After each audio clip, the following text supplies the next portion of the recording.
My name is Marissa Krupowicz, and I am presenting the teaching strategy of Socratic Questioning in partial fulfillment of the requirements of NURS 5309, Teaching, Learning, Theories, Strategies, and Evaluations with Dr. Susan Ward as my professor and Angela Costa as my coach. Today I'm going to be discussing the process of photosynthesis with my student Chris.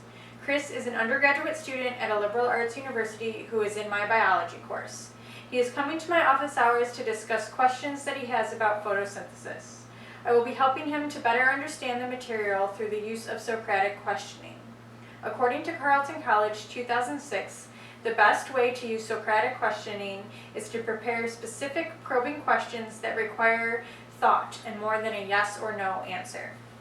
Ask the student to elaborate on their response and help them to find the answers to their own questions. During my presentation of this teaching strategy, I will first have the student identify the knowledge gap. I will then continue with questions that need to be answered in order to answer larger questions, and I will finally help the student to answer their original question through the use of specific questions that will guide them to the answer. Let's begin. Hi, Chris, come on in. Hi. How are you? Good. What can I help you with today? Well, I don't get photosynthesis. Okay. I've done the readings and I've listened in class, but I still don't get it. That's okay. Is there a specific part of the process that you don't understand, or is it photosynthesis in general?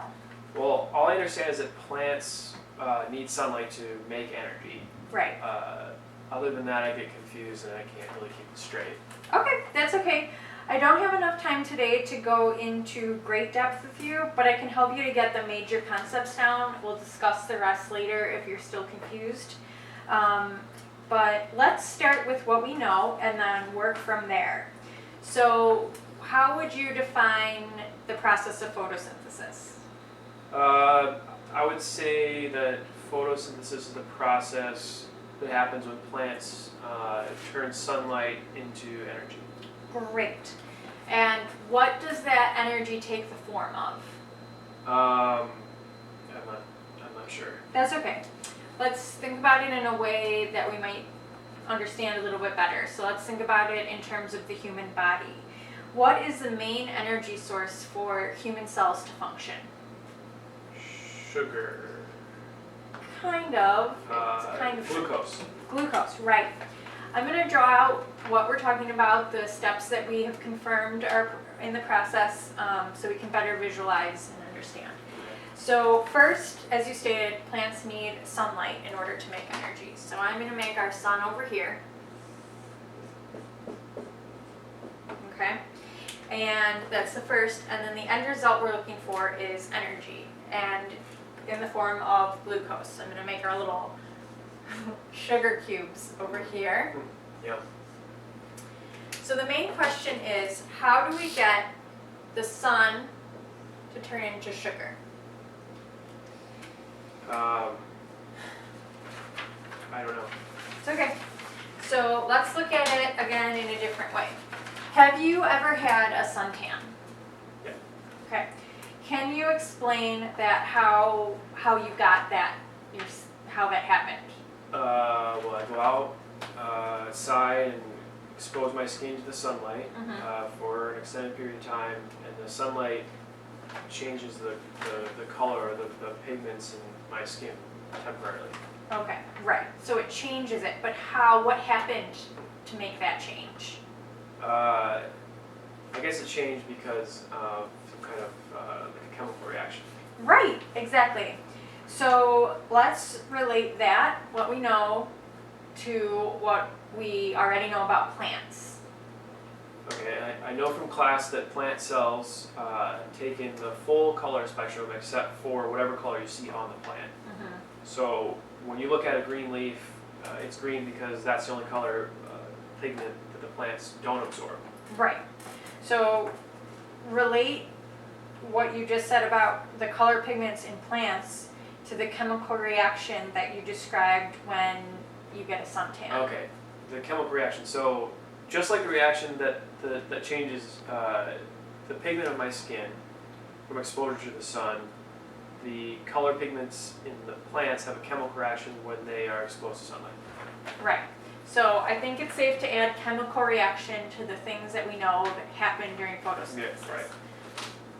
So our little sun comes down and touches the plant leaf, and something happens, which we just said is a chemical reaction.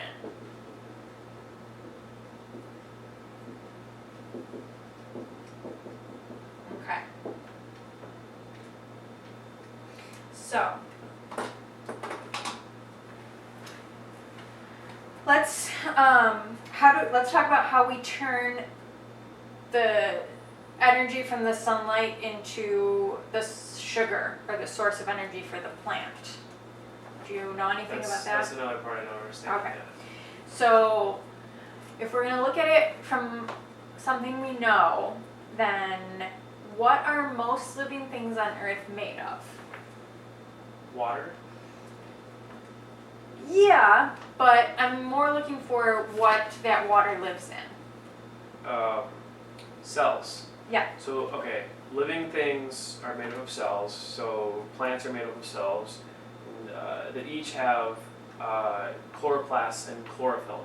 Okay, so we're talking about little cells. So we'll take a little cell, we're gonna magnify it.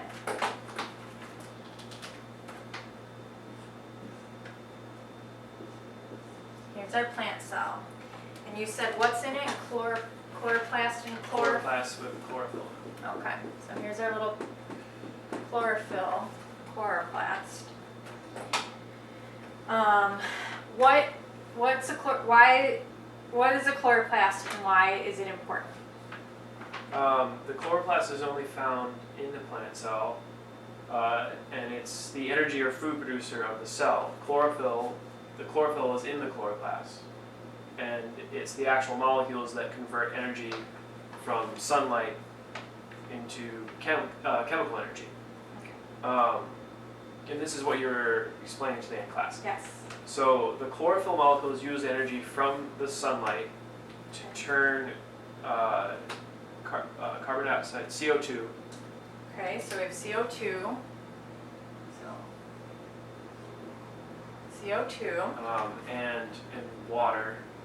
Okay, so H2O. into glucose. To glucose. Okay. And oxygen. Yes. Okay. So the cell releases the oxygen gas into its surroundings, Oxygen. and use the sugar that it made as a source of food and energy. So that's why it's so important, because without it, plants would not grow. We would not have oxygen to breathe. Exactly. You do understand. So from what you just said, talking about how the chemical reaction occurs and the products that are made, you just met the two learning outcomes of our discussion, which is applying what you have learned about photosynthesis to a real world situation. So how the oxygen that we breathe is created, and understanding why photosynthesis is important. And you said it's because without it, plants would not grow and couldn't make oxygen. Right. Very well done. Great. Thank you.